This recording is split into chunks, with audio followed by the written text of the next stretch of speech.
हाय दोस्तों, अगर आपको नई नई वीडियो देखना चाह रहे हैं तो अमित दिलदार कोठीवार चैनल को सब्सक्राइब करें।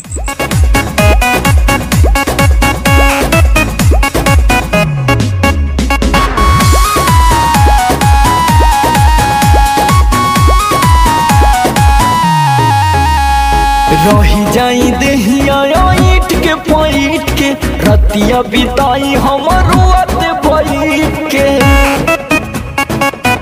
ए सखी रही जाई देहिया ईट के पैट के रतिया बिताई हमर रुआत बैठ के। केकरा से कहीं भीतर के मरम दम घुटाता।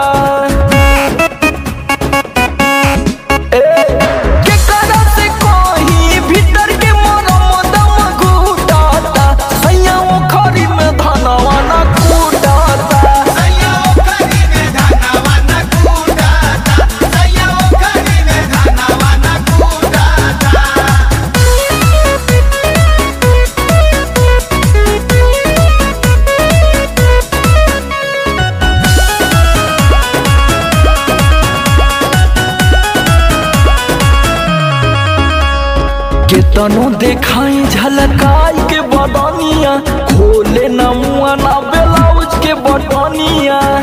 ए सखी बबलुआ काम ना करेला का। केतनो देखाई झलकाई के बदनिया खोले न मुआ ना ब्लाउज के बटनिया। समझ आलोक नियन कबहू न संगे मोरे सुताता।